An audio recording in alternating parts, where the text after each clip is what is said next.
Hello friends, good morning. നമ്മുടെ എല്ലാ T V സീരിയലിലേക്ക് എല്ലാവർക്കും സ്വാഗതം. അങ്ങനെ സച്ചിയും ടീച്ചറമ്മയും കൂടെ അവിടെ ഇരുന്ന് ഇങ്ങനെ സംസാരിക്കുക. അപ്പോൾ കുഞ്ഞിലെ സച്ചിക്ക് ചോറ് വാരി കൊടുത്തതിനെ പറ്റിയുള്ള കാര്യങ്ങളിങ്ങനെ പറയുക കേട്ടോ. ആ സമയത്ത് കൂട്ടുകാർ അമ്മമാർ ചോറ് വാരി കൊടുക്കുന്ന കാര്യങ്ങളും ഇതെല്ലാം പറയുമ്പോൾ തനിക്ക് സങ്കടം വരുമായിരുന്നു ഒന്ന് സച്ചി.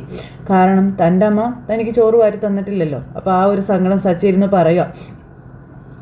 അപ്പോൾ അമ്മ വാരിത്തരുന്നതിനൊരു പ്രത്യേക രുചിയാണെന്നൊക്കെ പറയുമെന്ന കാര്യവും പറയുവാണ്.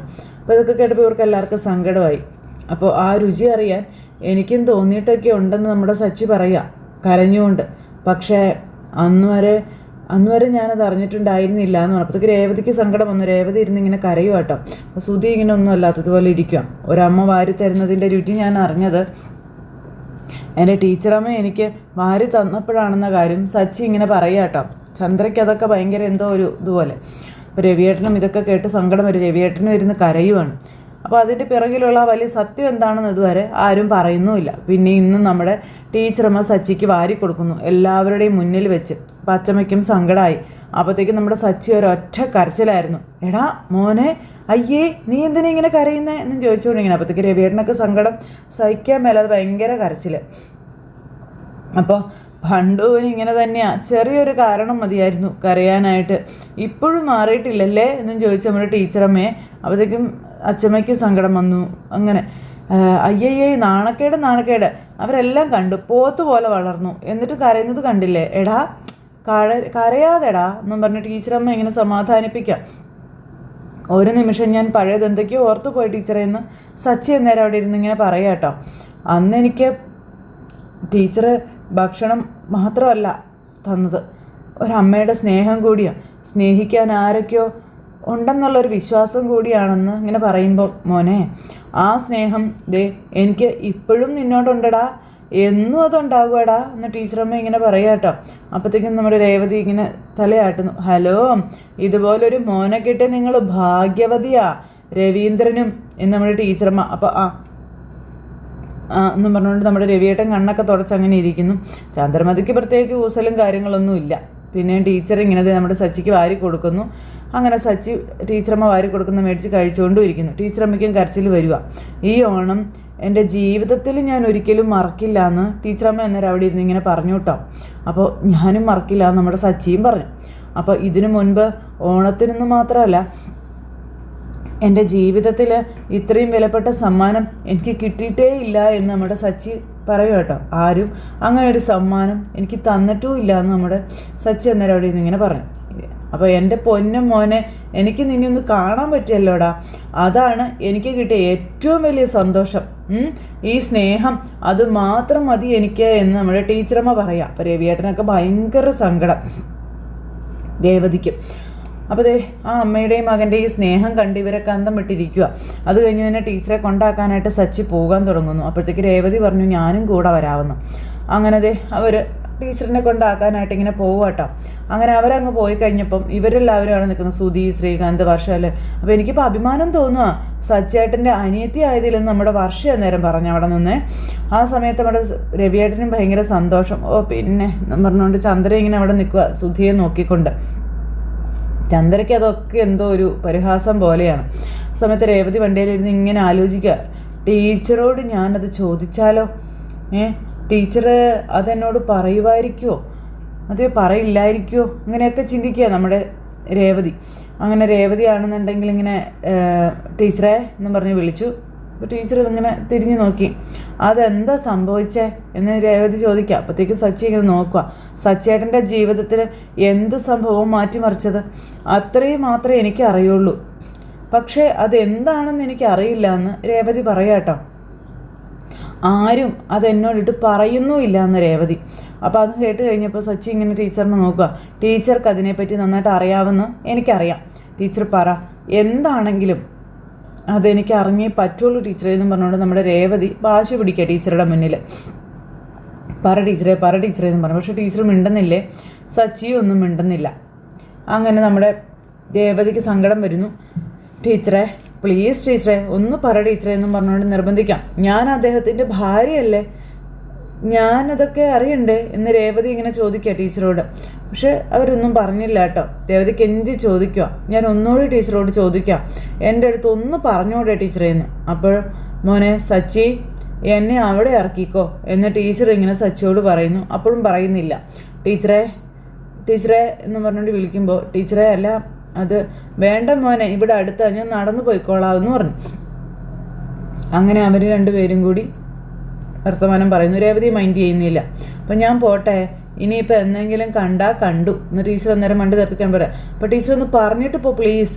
ആ സംഭവം നടന്നത് ഇതുപോലെ ഒരു ഓണക്കാലത്തായിരുന്നു എന്ന് ടീച്ചർ രേവതിയോട് പറയാം കേട്ടോ. അത്രയും പറഞ്ഞിട്ട് ആ ടീച്ചർ അവിടെ നിന്ന് അങ്ങ് ഇറങ്ങിപ്പോണു. ടീച്ചർ അങ്ങ് ഇറങ്ങിപ്പോയി കഴിഞ്ഞപ്പോഴത്തേക്കും രേവതി വണ്ടിയിലിരുന്ന് ഭയങ്കര കരച്ചിൽ, സച്ചി അതിലേറെ കരച്ചിൽ. അത് കഴിഞ്ഞതിന് ശേഷം പിന്നെ കാണിക്കുന്നത് ശ്രുതിയെയും മീരയെയും ആണ്. അവർ രണ്ടുപേരും കൂടെ നിന്ന് സംസാരിക്കുക, എങ്ങനെയെങ്കിലും വീട്ടിൽ കയറി പറ്റണമെന്ന് പറഞ്ഞായി ശ്രുതി. ഞാൻ അത് ആലോചിക്കുന്നത്. എന്നിട്ട് എന്തെങ്കിലും ഐഡിയ നിനക്ക് കിട്ടിയോന്ന് ചോദിച്ചപ്പം ഇല്ല, ഇതുവരെ ഒരു ഐഡിയയും കിട്ടിയിട്ടില്ല. ഇനിയെങ്കിലും ശ്രുതി വിളിക്കും എന്നാണ് ഞാൻ പ്രതീക്ഷിച്ചത്. പക്ഷേ ശ്രുതി എന്നെ വിളിക്കുന്നതേ ഇല്ല. ഇങ്ങനെ പോയാൽ എനിക്കെല്ലാം നഷ്ടപ്പെട്ടു പോകുമെന്നായി.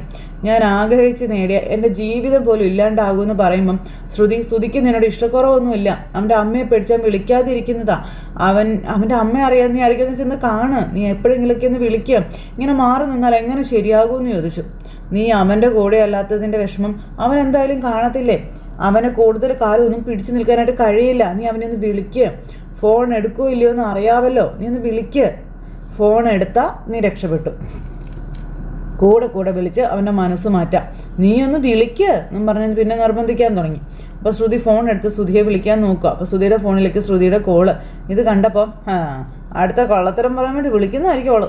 വാ തുറന്ന നീ കള്ളമല്ലേടി പറയത്തുള്ളൂ, നിൻ്റെ ഫോൺ എടുക്കാൻ എനിക്ക് തൽക്കാലം മനസ്സില്ല എന്നും പറഞ്ഞുകൊണ്ട് നമ്മുടെ ശ്രുതി ഫോൺ അങ്ങ് ഓഫ് ചെയ്തിട്ട് അവിടെയും കിടക്കുന്നു. അപ്പോഴത്തേക്കും ശ്രുതി അയ്യോ അവൻ എടുത്തില്ലല്ലോ, പിന്നെയും വിളിക്കുന്നു. അപ്പോൾ അതേ വീണ്ടും ഇതാരാ എന്നും പറഞ്ഞുകൊണ്ട് ഇങ്ങനെ നോക്കുക. അപ്പോൾ അവൾ തന്നെ ആയിരിക്കും, നോക്കാം എന്നും പറഞ്ഞ് നോക്കി അവൾ എന്ന് പറഞ്ഞ് ഫോൺ കട്ട് ചെയ്തു. അത് കഴിഞ്ഞ് പിന്നെ നമ്മുടെ ശ്രുതി മെസ്സേജ് അയച്ചു. ഇതാരാ മെസ്സേജ് അയക്കുന്നത്? അവൾ തന്നെ ആയിരിക്കും. ഓ വിളിച്ചിട്ട് എടുക്കാതെ വന്നപ്പോൾ മെസ്സേജ് അയക്കാം എന്ന് പറഞ്ഞുകൊണ്ട് ഇങ്ങനെ നമ്മുടെ ശ്രുതി എന്നിട്ട് അതെടുത്ത് ഇങ്ങനെ നോക്കുക കേട്ടോ. അങ്ങനെ നോക്കുന്നു. നോക്കിക്കഴിഞ്ഞപ്പോഴത്തേക്കും ഓ വീട്ടിൽ കയറി പറ്റാനുള്ള നിൻ്റെ പുതിയ തന്ത്രമാണല്ലേടി, നീ ആരെയാടി പേടിപ്പിക്കുന്നത്? ഞാനിതിലൊന്നും വീഴില്ലടി മോളെ. മെസ്സേജ് പോലും അവളുടെ മെസ്സേജ് എന്നും പറഞ്ഞുകൊണ്ട് ശ്രുതി ഇങ്ങനെ ഫോൺ അവിടെ വെച്ചിട്ട് കിടക്കുന്നു. അത് നോക്കിയിട്ടുണ്ട്, പക്ഷേ ശ്രുതി റിപ്ലൈ ഒന്നുമില്ല. അപ്പോഴത്തേക്ക് ശ്രുതിക്ക് ടെൻഷനായി. അപ്പോഴേക്കും നമ്മുടെ രവിയേട്ടൻ അതുവഴി വരും. അപ്പോൾ ശ്രുതി ഇങ്ങനെ അവിടെ കിടക്കുന്നത് കാണുന്നു. അപ്പോൾ കണ്ടപ്പോൾ മോൻ്റെ അടുത്തേക്ക് അച്ഛൻ വരികയാണ്. നീ എന്താണ് ഇവിടെ വന്ന് കിടക്കുന്നതെന്ന് ചോദിച്ചു. അല്ല നീ കടയിലൊന്നും പോകുന്നില്ലേ? അല്ല ഞാൻ ഫുൾ ടൈം അവിടെ ഇരിക്കേണ്ട ആവശ്യമൊന്നും ഇല്ലല്ലോ, എല്ലാം സ്റ്റാഫ് തന്നെ അങ്ങ് നോക്കിക്കോളും. എടാ സ്റ്റാഫ് നോക്കിയാൽ കിട്ടിയതിൻ്റെ പകുതി പോലും നിൻ്റെ പോക്കറ്റിൽ എത്തുമല്ല, അത് നിനക്കറിയില്ലേ? അച്ഛൻ തന്നെ അവനിങ്ങനെ ചൂടാകുന്നതെന്ന് ശ്രുതി. വലിയ ബിസിനസ്സുകാരനാണ് പോലും, ഫോൺ നോക്കി വീട്ടിലിരിക്കാൻ അവന് ഒരു മടിയില്ല. കടയിൽ പോകാനാണെങ്കിൽ അവന് ലോക മടി. ഞാനിപ്പോൾ കടയിൽ പോയാൽ അച്ഛൻ്റെ പ്രശ്നമൊക്കെ തീരുമോ? എന്നാൽ ഞാനിപ്പോൾ അങ്ങ് പോയേക്കാം. എടാ എൻ്റെ കാശ് കൊണ്ടാണ് നീ കട തുടങ്ങിയിരിക്കുന്നു എന്നുള്ള കാര്യം മറന്നു പോകരുത്. അത് നശിപ്പിക്കാനാണ് നിൻ്റെ ഉദ്ദേശം? നിന്നെ പറഞ്ഞിട്ടൊന്നും കാര്യമില്ല, എന്നെ പറഞ്ഞാൽ മതിയല്ലോ എന്ന് പറഞ്ഞ് നമ്മുടെ രവിയേട്ടൻ അവിടെ നിന്ന് പോയി. അച്ഛാ ഇത് എന്തൊരു കാര്യമാണ്. ഓ എൻ്റെ പൊന്നെ, അവളെ പേടിച്ച് ഞാൻ വീട്ടിലിരിക്കുന്നത്. ഫോണിൽ മെസ്സേജ് അയക്കുന്നത് പോലൊന്നും അല്ല, നേരിട്ട് വന്ന് അവൾ കരഞ്ഞു പറഞ്ഞാൽ ചിലപ്പോൾ എൻ്റെ കൺട്രോൾ പോകും. ഷോ എന്ന് പറഞ്ഞ ശ്രുതി. ഞാൻ അവളോട് സംസാരിച്ചും പോകും, ചിലപ്പോൾ അവളുടെ കൂടെ പോയെന്നും വരും. അയ്യോ ദൈവമേ, അതെങ്ങാനും എൻ്റെ അമ്മ അറിഞ്ഞാൽ അതോടെ എൻ്റെ കഥയും കഴിയും. ഈശ്വരാ എന്ന് പറഞ്ഞ് ശ്രുതി ഇങ്ങനെ അവിടെ ഇരിക്കും. എന്നാ ചെയ്യും? അതെല്ലാം കഴിഞ്ഞപ്പോൾ പിന്നെ കാണിക്കുന്ന നമ്മുടെ ശ്രുതി കേട്ടോ. ശ്രുതി ഇങ്ങനെ മീരയായിട്ട് സംസാരിക്കുന്നു. അപ്പം മീര ചോദിച്ചു ഇനിയിപ്പോൾ നമ്മൾ എന്നാ ചെയ്യും? എനിക്കറിയില്ല, ശ്രുതി ഇല്ലാതെ എനിക്ക് ജീവിക്കാൻ പറ്റില്ല, ഇങ്ങനെ കാത്തിരിക്കാൻ എന്നെക്കൊണ്ട് വയ്യ. അപ്പോൾ അതേ സാരമില്ല, ആ വീട്ടിലെത്താൻ എന്തെങ്കിലും ഒരു വഴി ദൈവമായിട്ട് കാണിച്ചതിന് ധൈര്യമായിട്ടിരിക്കാൻ പറഞ്ഞു. ആ പ്രതീക്ഷയിലിരിക്കുക ഇനി ശ്രുതി. അത് കഴിഞ്ഞ് തൊട്ടടുത്ത നിമിഷം നമ്മുടെ രേവതിയെ കാണാനായിട്ടൊരു പുള്ളിക്കാരി അങ്ങോട്ടേക്ക് വന്നു വീട്ടിലേക്ക്. അപ്പോൾ രേവതി ഡോറ് തുറന്നു. ആരാന്ന് ചോദിച്ചു. അപ്പോൾ എൻ്റെ പേര് പ്രിയ, ഞാൻ ശ്രീകാന്ത് വർക്ക് ചെയ്യുന്ന റെസ്റ്റോറൻറ്റ് ഓണറിൻ്റെ മകളാണെന്ന് പറഞ്ഞു. അപ്പോൾ അകത്തേക്ക് വന്നോളാൻ പറഞ്ഞു. അങ്ങനെ രേവതി അവരകത്തേക്ക് കൊണ്ടുവരുന്നു. അപ്പോഴത്തേക്കും ചന്ദ്രയും അച്ഛനും കൂടെ ഇറങ്ങി വരിക. അല്ല ഇതാരാ മോളേന്ന് ചോദിച്ചു രവിയേട്ടൻ. അച്ഛൻ ഇത് പ്രിയ, ശ്രീകാന്ത് വർക്ക് ചെയ്യുന്ന റെസ്റ്റോറൻറ്റ് ഓണറിൻ്റെ മോളാണെന്ന് പറയും. ഓ പ്രിയ വരും മോളെ വരൂ എന്ന് പറഞ്ഞ് ഭയങ്കര സ്നേഹം. അപ്പോഴത്തേക്ക് നമ്മുടെ വർഷ അങ്ങോട്ടേക്ക് ഇറങ്ങി വരുന്നു. വർഷ ഇറങ്ങി വന്നപ്പം ഇതിനെ കാണുക. അപ്പോൾ വർഷ ഇങ്ങനെ നോക്കുക കേട്ടോ. വർഷയ്ക്കാണെങ്കിൽ അതങ്ങോട്ട് മനസ്സിലായില്ല. വർഷ ഇങ്ങനെ വന്നിങ്ങനെ നിൽക്കുന്നു. അപ്പോൾ ശ്രീകാന്ത് ഇല്ലേ ഇവിടെ? ഉണ്ട്, അകത്തുണ്ടല്ലോ. ഞാൻ അവനെ ഒന്ന് കാണാൻ വേണ്ടി വന്നതാണെന്ന് പറഞ്ഞു. ഒരു കാര്യം സംസാരിക്കാനുണ്ടായിരുന്നു എന്നും പറഞ്ഞു. ഒന്ന് വിളിക്കുമോ? അപ്പോൾ നിങ്ങളെന്തിനാ ശ്രീകാന്തിനെ കാണുന്നതും സംസാരിക്കുന്നതും എന്ന് വർഷ ചോദിച്ചു. നിങ്ങൾ റെസ്റ്റോറൻറ്റ് ഓണറിൻ്റെ മകളല്ലേ, നിങ്ങൾ കാരണമാണ് ആ റെസ്റ്റോറൻറ്റ് ഈ നിലയിലെത്തിയത് എന്ന് വർഷ പറയാണ്. നിങ്ങളുടെ കഴിവ് കൊണ്ട് മാത്രം അതിലെ ശ്രീകാന്തിന് ഒരു പങ്കുമില്ല എന്ന് വർഷ. ശ്രീകാന്തിനെ പോലൊരു ഷെഫിനെ നിങ്ങളെന്തിന് വീട്ടിൽ വന്ന് കാണണമെന്ന് ചോദിച്ചു. അല്ല മോളെ, എന്തിനാ ഇങ്ങനെയൊക്കെ സംസാരിക്കുന്നത്? അതിൻ്റെ ആവശ്യമുണ്ടോ എന്ന് രവിയേട്ടൻ വർഷയോട് ചോദിക്കാട്ടോ. പ്രിയ എന്തിനാ ഇപ്പോൾ വന്നത് അത് പറയാൻ പറഞ്ഞു. ഇവളെന്താ ഇങ്ങനെ എന്നും പറഞ്ഞുകൊണ്ട് ചന്ദ്രൻ നിൽക്കുക. അപ്പോഴേക്കും ശ്രീകാന്ത് പ്രിയ എന്നും പറഞ്ഞ് ഇറങ്ങി വന്നു. ഹലോ പ്രിയ, താനെന്താ ഇവിടെ എന്ന് ചോദിച്ചു. അപ്പോൾ ഒരു നല്ല വിഷയം പറയാൻ വേണ്ടി വന്നതാണെന്ന് പറഞ്ഞു. അല്ല എന്താണാവോ നല്ല വിഷയം? നമ്മുടെ റെസ്റ്റോറൻറ്റിന് നല്ല റേറ്റിംഗ് ഉണ്ടല്ലോ, അതിന് കാരണം ഞാൻ മാത്രമല്ല ശ്രീകാന്തും കൂടിയാണെന്നുള്ള കാര്യം പറയുകയാണ് പ്രിയ. അന്നേരം വർഷയ്ക്ക് ഇഷ്ടപ്പെട്ടില്ല. ശ്രീകാന്ത് അന്നേരം പേടിച്ച് വർഷയെ നോക്കുക. അപ്പോഴത്തേക്കും ചന്ദ്രയ്ക്ക് ഭയങ്കര സന്തോഷം. താൻ അവിടെ ഷെഫായി വന്നതിന് ശേഷമാണ് റെസ്റ്റോറൻറ്റ് ഡെവലപ്പായതെന്ന് എൻ്റെ ഡാഡി എപ്പോഴും പറയും. അപ്പോൾ ഇത് തന്നെയല്ല ഞാനും ഒന്ന് പറഞ്ഞത്. അപ്പോൾ നിങ്ങളൊന്നും അംഗീകരിച്ചില്ലല്ലോ, ഇപ്പം എന്താണാവോ അതൊക്കെ മാറ്റി പറയുന്നതെന്ന് വർഷ പ്രിയയോട് ചോദിക്കട്ടെ. ചന്ദ്രയ്ക്ക് അന്ന് ഇഷ്ടപ്പെടുന്നില്ലേ? ചന്ദ്ര ഇങ്ങനെ വലിഞ്ഞു നേരെ നിൽക്കാം. വർഷം നീ മിണ്ടാതിരിക്കാൻ പറഞ്ഞു ശ്രീകാന്ത്. ഡെവലപ്പ് ചെയ്യാൻ ശ്രീകാന്ത് മാത്രമല്ല ഞാനും കൂടെ കാരണമായെന്നാണ് പറഞ്ഞത്. അപ്പോൾ ഒരു ബിസിനസ്സിന് ഡെവലപ്പ് ചെയ്യുന്നുണ്ടാവാൻ ഒരാൾ മാത്രം വിചാരിച്ചാൽ നടക്കില്ലല്ലോ. ശ്രീകാന്തിൻ്റെ ടാലൻറ്റിനെ കുറിച്ച് എനിക്ക് നന്നായിട്ട് അറിയാമെന്ന് പ്രിയ. ശ്രീകാന്ത് ചിരിച്ചുകൊണ്ട് നിന്ന് കേൾക്കുക. ശ്രീകാന്തിനും വർഷയ്ക്കും ഞാൻ കാരണം എന്തെങ്കിലും വിഷമം ഉണ്ടായിട്ടുണ്ടെങ്കിൽ ഐ എം റിയലി സോറി എന്നും പ്രിയ പറയണം. അയ്യോ എന്ത് വിഷമം ഉണ്ടാകാനും മാത്രം പ്രിയ അതിനൊന്നും പറഞ്ഞില്ലല്ലോ എന്ന് ശ്രീകാന്ത്. വർഷ അന്ന് അങ്ങനെ പറഞ്ഞതിൽ ഞാൻ സോറി പറയുകയാണെന്ന് നമ്മുടെ ശ്രീകാന്ത് പറയാം. അല്ല ഇവർ തമ്മിൽ എന്തെങ്കിലും പ്രശ്നമുണ്ടോ ശ്രീകാന്ത് എന്ന് ചോദിച്ചപ്പം ഏയ് ഒന്നുമില്ല അച്ഛാ, പ്രശ്നങ്ങളൊന്നുമില്ല എന്ന് പറഞ്ഞു. ആ സമയത്ത് യെസ് ഞാൻ വന്ന കാര്യം പറയാം. അപ്പോഴത്തേക്കും സുധി അങ്ങോട്ടേക്ക് വരിക. ഇതാരാ എന്നൊക്കെ ഉള്ളതിൽ അങ്കിൾ ഞങ്ങൾക്ക് ഇപ്പം 4 ബ്രാഞ്ചസാണ് ഉള്ളത്, ഒരു 2 എണ്ണം കൂടി ഓപ്പൺ ചെയ്യാനുള്ള പ്ലാനിലാണെന്നൊക്കെ പ്രിയ പറയണം. പുതുതായി ഓപ്പൺ ചെയ്യുന്ന ബ്രാഞ്ചസിൽ ശ്രീകാന്തിനെ എൻ്റെ വർക്കിംഗ് പാർട്ട്ണറാക്കാൻ തീരുമാനിച്ചിരിക്കുകയാണെന്ന് പറയുമ്പോൾ അമ്മേ ഈശ്വര എന്ന് പറഞ്ഞു നിൽക്കുക നമ്മുടെ ചന്ദ്ര. വർഷയ്ക്ക് അത് ഇഷ്ടപ്പെട്ടില്ല. ഇവനോ എന്ന് പറഞ്ഞു സുധി. അതറിയിക്കാനാണ് ഞാനിപ്പോൾ ഇങ്ങോട്ട് വന്നതെന്ന കാര്യം പ്രിയ പറയാം. ഇവനങ്ങനെയൊക്കെ അപ്പോൾ അല്ല അതിന് ശ്രീകാന്ത് ക്യാഷ് ഇൻവെസ്റ്റ് ചെയ്യേണ്ടതെന്ന് വെച്ചു. ശ്രീകാന്ത് ക്യാഷ് ഒന്നും ഇൻവെസ്റ്റ് ചെയ്യണ്ട, ശ്രീകാന്തിൻ്റെ ടാലൻ്റാണ് ഞങ്ങളുടെ വലിയ ഇൻവെസ്റ്റ്മെൻ്റ് എന്ന് ഈ പ്രിയ ഇങ്ങനെ പറയുന്നു. അത് കേട്ടപ്പോൾ ശ്രീകാന്തിനൊക്കെ ഇഷ്ടപ്പെട്ടില്ല. പ്രോഫിറ്റിൽ ശ്രീകാന്തിന് ഷെയറും ഉണ്ടാകും എന്ന് പറഞ്ഞപ്പോൾ അത് കൊള്ളാലോ എന്ന് പറഞ്ഞു സുധി. അന്നേരം അത് വേണം, എന്നെ പാർട്ട്ണറാക്കുക എന്നൊക്കെ പറയുമ്പോൾ വേണം.